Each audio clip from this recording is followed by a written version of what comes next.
Radio Tehran, শুরু হচ্ছে বিশ্ব সংবাদ।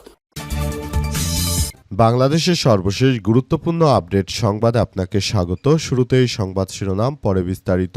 প্রথমেই জানাবো, সংসদ কার্যক্রমে অগোছালো সরকারি দল বিএনপি। ত্রয়োদশ জাতীয় সংসদ নির্বাচনে 2/3 সংখ্যাগরিষ্ঠতা পেলেও সংসদ কার্যক্রমে গুছিয়ে উঠতে পারেনি বিএনপি। চলমান অধিবেশনে বাজেট আলোচনায় বিএনপির জোটের 200 জন সংসদ সদস্য 32 ঘণ্টা 3 মিনিট বক্তব্য দেন। তবে খুব কম সংখ্যক এমপি সুনির্দিষ্টভাবে বাজেট নিয়ে কথা বলতে পেরেছেন।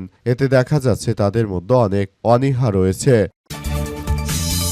এদিকে জামাত আমিরের সঙ্গে চীনের রাষ্ট্রদূতের সাক্ষাৎ। বাংলাদেশ জামাত ইসলামের আমির ডা শফিকুর রহমানের সঙ্গে সাক্ষাৎকার করেছেন চীনের রাষ্ট্রদূত ওয়াং ই। তিনি জানিয়েছেন যে বাংলাদেশকে সব রকমের সহযোগিতা দিতে প্রস্তুত চীন। এজন্য বিরোধী দলের নেতাদের সঙ্গে চীন যথাযথভাবে যোগাযোগ রাখছে এবং তারা আগামীতে একটি সুন্দর ও সমৃদ্ধির বাংলাদেশ গড়তে বাংলাদেশকে সব রকমের ভাবে সহযোগিতা করতে প্রস্তুত রয়েছে চীন। চীনের পক্ষ থেকে তাই বাংলাদেশের প্রধান বিরোধী দল ডা শফিকুর রহমানের বাসভবনে এসে চীনের রাষ্ট্রদূত এ বিষয়ে খুবই গুরুত্বপূর্ণ বার্তা দিয়েছেন। এ বিষয়ে খুবই গুরুত্বপূর্ণ সংবাদ জানাবো, সঙ্গেই থাকুন। এবারে জানাবো, টানা বৃষ্টিতে কক্সবাজারে 10 উপজেলা প্লাবিত, পাহাড় ধসে আরও একজনের মৃত্যু।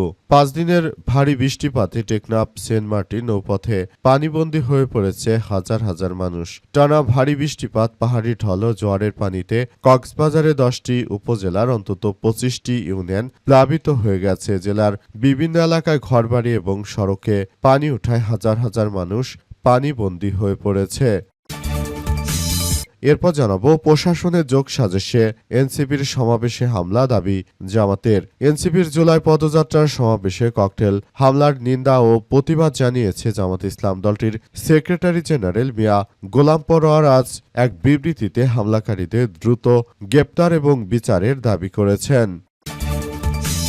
এবং সর্বশেষ জানাবো, গণভোট না মানলে রাজনীতি সংঘাতের দিকে যেতে পারে, 11 দলীয় ঐক্যের হুঁশিয়ারি। গণভোটের অনুমোদিত জুলাই জাতীয় সনদ বাস্তবায়নের আদেশ অনুযায়ী অবিলম্বে সংবিধান সংস্কার পরিষদ গঠনের দাবি জানিয়েছে বাংলাদেশ জামাত ইসলাম। জামাতের পক্ষ থেকে বলা হয়েছে যে জনগণের ম্যান্ডেট এই গণভোটকে বিএনপি মানছে না। যদি এভাবে তারা চলতে থাকে তাহলে ভবিষ্যতে বাংলাদেশে আরো বড় ধরনের সমস্যার সৃষ্টি হবে। প্রিয় দর্শক, এতক্ষণ শুনছিলেন সংবাদ শিরোনাম, এবারে বিস্তারিত। তবে তার আগে বন্ধুরা, অনুরোধ থাকবে এই সংবাদটিতে একটি লাইক দিন। এই চ্যানেলে আপনি নতুন হয়ে থাকলে আমাদের সংবাদটি দেখতে দেখতে চ্যানেলটি সাবস্ক্রাইব করে রাখুন। কমেন্ট করে বন্ধুরা আপনার মূল্যবান মতামত জানিয়ে দিন আপনি বিশ্বের কোন দেশ থেকে বা বাংলাদেশের কোন স্থান থেকে আমাদের সংবাদটি দেখছেন এবং শুনছেন। আর বন্ধুরা, সংবাদটি আপনার সোশ্যাল মিডিয়া ফেসবুকে শেয়ার করে বন্ধুদেরও দেখার সুযোগ করে দিন। গাজা যুদ্ধে আপনি যদি নিরীহ ফিলিস্তিনিদের ভালোবেসে থাকেন বন্ধুরা, কমেন্টে ইয়েস লিখে পুরো বিশ্ববাসীকে আমাদের এই তাজা আপডেটটি দেখার সুযোগ করে দিন। এবারে বিস্তারিত। জামাত আমিরের সঙ্গে চীনের রাষ্ট্রদূতের সাক্ষাৎ। জামাত ইসলামের আমির ডা শফিকুর রহমানের সঙ্গে সাক্ষাৎ করেছেন ঢাকায় নিযুক্ত চীনের রাষ্ট্রদূত ওয়াং ওয়েন। আজ রাজধানী ঢাকার মিন্টো রোডস্থ বিরোধী দলীয় নেতা সরকারি বাসভবনে তাদের বৈঠক হয়েছে। জামাতের বিজ্ঞপ্তিতে বলা হয়েছে যে বৈঠকে তিস্তা মহাপরিকল্পনা, চীন মিয়ানমার বাংলাদেশ ইকোনমিক করিডোর এবং বাংলাদেশ চীনের বিনিয়োগ প্রস্তাবিত বিভিন্ন প্রকল্প নিয়ে বিস্তারিত আলোচনা করা হয়েছে। বিরোধী দলীয় নেতা রোহিঙ্গা সমস্যার আশু সমাধান এবং রোহিঙ্গা জনগোষ্ঠীর প্রত্যাবর্ষণে চীন সরকারের সহযোগিতা কামনা করেছেন। বিজ্ঞপ্তিতে আরো বলা হয়েছে যে জনগণের কল্যাণে রাজনৈতিক, কূটনৈতিক এবং বন্ধুত্বপূর্ণ সম্পর্ককে অর্থনৈতিক উন্নয়ন এবং পারস্পরিক বাণিজ্য সম্প্রসারণ এবং সাংস্কৃতিক বিনিময়ে দুই দেশে অত্যন্ত গুরুত্বপূর্ণ ভূমিকা পালন করে আসছে। আগামী দিনে তা গভীর সুদৃঢ় এবং বহুমাত্রিক হবে। বৈঠকে উপস্থিত ছিলেন বিরোধী দলীয় নেতার পররাষ্ট্র বিষয়ক উপদেষ্টা ব্যারিস্টার মীর আহমেদ বিন কাশেম আরমান, এমপি পররাষ্ট্র বিষয়ক কমিটি সদস্য আলী আহমেদ মাবরুর, ঢাকাস্থ চীনা দূতাবাসের রাজনৈতিক সেকশন পরিচালিত ঝ্যাংজি রাজনৈতিক অ্যাটাচে রুকি সহ আরও অনেকেই সেখানে উপস্থিত ছিলেন।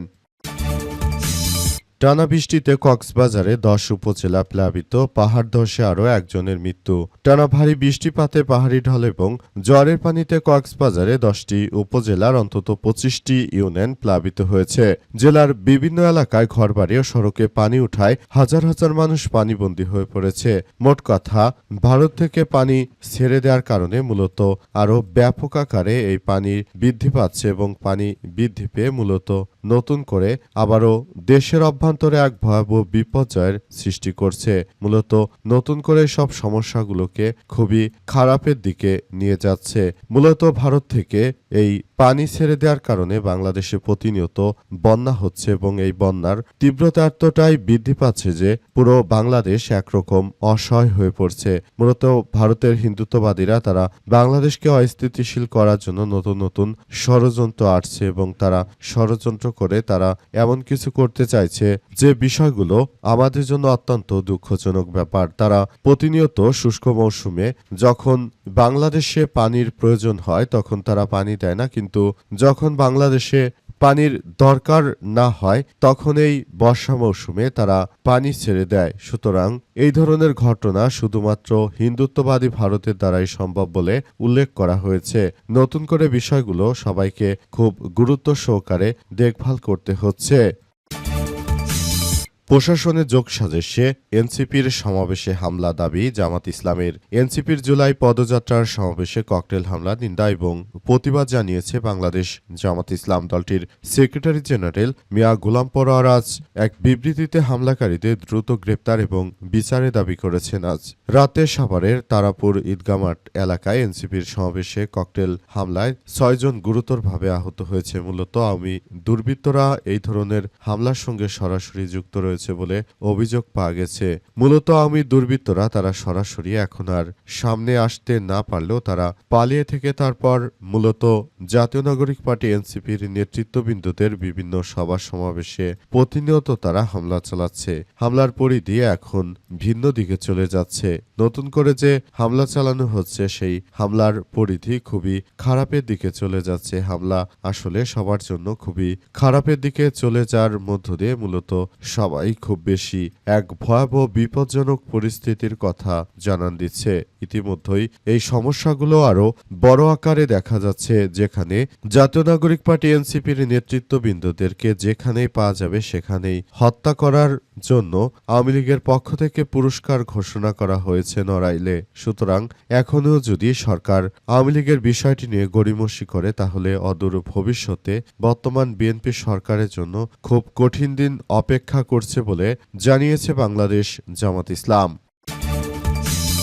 সংসদ কার্যক্রমে অগোছালো সরকারি দল বলল বিএনপি। ত্রয়োদশ জাতীয় সংসদ নির্বাচনে ২/৩ সংখ্যাগরিষ্ঠতা পেলেও সংসদ কার্যক্রম গুছিয়ে উঠতে পারেনি বিএনপি। চলমান অধিবেশনে বাজেট আলোচনায় বিএনপি জোটের ২০০ জন সংসদ সদস্য ৩২ ঘণ্টা ৩ মিনিট বক্তব্য দেন। তবে খুব কম সংখ্যক এমপি সুনির্দিষ্টভাবে বাজেট নিয়ে কথা বলতে পেরেছেন। সরকারি দলের এমপিদের পাশাপাশি সংসদ অধিবেশনে উপস্থিত থাকতে মন্ত্রীদের অনীহাও আলোচনা এসেছে।